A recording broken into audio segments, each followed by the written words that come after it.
Hello നമസ്കാരം, saiarts ആണ്.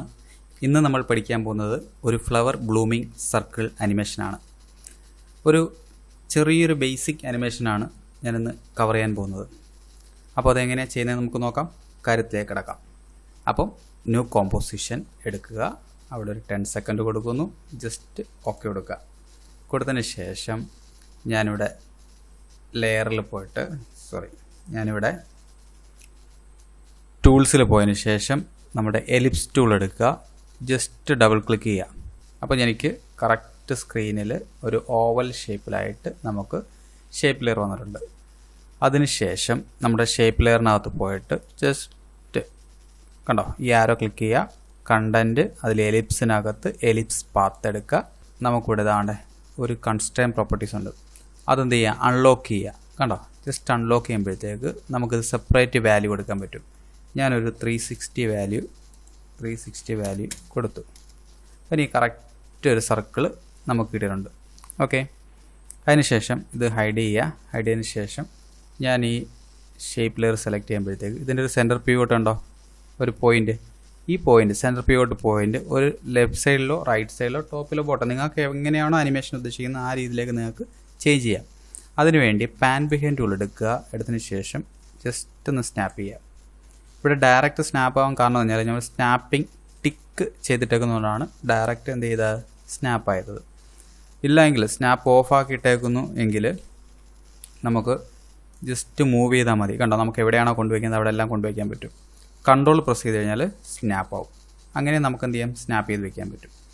അതിനുശേഷം ഞാനിവിടെ ഷേപ്പ് ലെയറിൻ്റെ ഒപ്പാസിറ്റി ടി അടിക്കുക.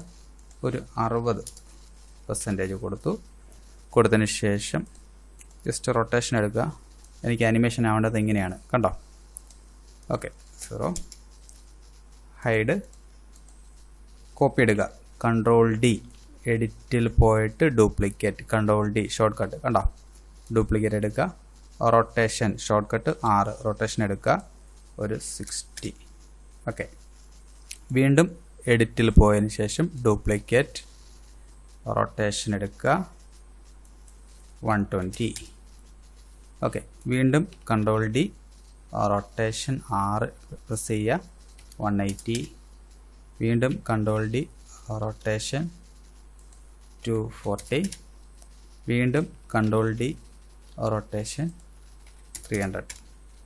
ഓക്കെ, അപ്പോൾ നമുക്കിതൊരു ഫ്ലവറിൻ്റെ ഒരു സിമ്പിളായി. കണ്ടോ ഫ്ലവർ. അപ്പോൾ നമുക്ക് ഒരുപാട് വേണമെങ്കിൽ നമുക്കത് ഡ്യൂപ്ലിക്കേറ്റ് എടുത്ത് നമുക്ക് അടുപ്പിച്ചടുപ്പിച്ച് നമുക്ക് സെറ്റ് ചെയ്യാൻ പറ്റും. അപ്പോൾ നമുക്ക് അത്രയും അനിമേഷൻ കുറച്ചും കൂടെ ഫ്ലോയിൽ നമുക്ക് അനിമേഷൻ വർക്ക് ചെയ്യുകയും ചെയ്യും. അതിനുശേഷം ഞാൻ ഈ ഷേപ്പ് ലെയറിൽ പോയതിന് ശേഷം എല്ലാ ഷേപ്പ് ലെയർ എന്ന് പറഞ്ഞാൽ ഫസ്റ്റ് ഷേപ്പ് ലെയർ ഒഴിച്ച് ബാക്കി എല്ലാ ഷേപ്പ് ലെയറും സെലക്ട് ചെയ്തതിന് ശേഷം ജസ്റ്റ് കീ ഫ്രെയിം ക്ലിക്ക് ചെയ്യാം. അപ്പോൾ എനിക്ക് ആഡ് കീ ഫ്രെയിമായി. 1 സെക്കൻഡ് ആയതിനു ശേഷം hold key frame just select ചെയ്ത് കൊടുക്കുന്നു. എന്നിട്ട് ഫസ്റ്റ് കീ ഫ്രെയിമിൽ കൊണ്ടുവച്ചതിന് ശേഷം ഇത് സെലക്ട് ചെയ്യുക. റൊട്ടേഷൻ്റെ 60 സെലക്ട് ചെയ്യുക. 0 കൊടുക്കുക. അപ്പോൾ എല്ലാ കീ ഫ്രെയിമും 0 ആയി. അഥവാ അൺസെലക്റ്റഡ് ആണ്. സെലക്ട് അല്ലാതെ കിടക്കുകയാണെങ്കിൽ ഓരോ ലെയറും പോയിട്ട് നിങ്ങൾ എന്ത് ചെയ്യുക, 0 കൊടുക്കുക. ഇപ്പോൾ എനിക്ക് അനിമേഷൻ വർക്ക് ചെയ്യുന്നത് ഇതാ കണ്ടോ ഇങ്ങനെയാണ്. അതിനുശേഷം ഒരു കുറച്ച് ഫ്രെയിം ഹോൾഡ് ചെയ്യുക. ജസ്റ്റ് ഒന്ന് സെലക്ട് ചെയ്യുക. കുറച്ച് മുന്നോട്ട് വെച്ചതിന് ശേഷം എന്ത് ചെയ്യുക, ഇവിടെ വന്നിട്ട് 360 ഡിഗ്രി കൊടുക്കുക. അപ്പോൾ ജസ്റ്റ് പ്ലേ ആവുന്നത് അങ്ങനെ നോക്കാം. ഓക്കെ, അതിനുശേഷം ഇത്രയും ഫ്രെയിമും സെലക്ട് ചെയ്യുക. Right click key frame assist. അതിൽ ഈസി F9 ആണ് ഷോർട്ട് കട്ട്. കൊടുക്കുക. ഗ്രാഫിൽ പോയതിന് ശേഷം ഈ ഗ്രാഫ് സെലക്ട് ചെയ്യുക. സ്പീഡിൽ നിന്ന് സ്ലോയിലേക്ക് വരുന്നതും ഇവിടെ സ്ലോയിൽ നിന്ന് സ്പീഡിലേക്ക് വരിക. ഓക്കെ, സെറ്റാക്കി. ഇനി നമുക്ക് അനിമേഷൻ പ്ലേ ചെയ്ത് നോക്കാം. ഓക്കെ, ഇനി ആ കീ ഫ്രെയിം എല്ലാം കൂടെ ഒന്ന് സെലക്ട് ചെയ്തതിന് ശേഷം ആൾട്ട് പ്രസ് ചെയ്ത് ജസ്റ്റ് ഒന്ന് മൂവ് ചെയ്താൽ മതി. ഒരു 4 സെക്കൻഡൊക്കെ. ഇപ്പോൾ എനിക്ക് അനിമേഷൻ കുറച്ചും കൂടെ സ്മൂത്തായി.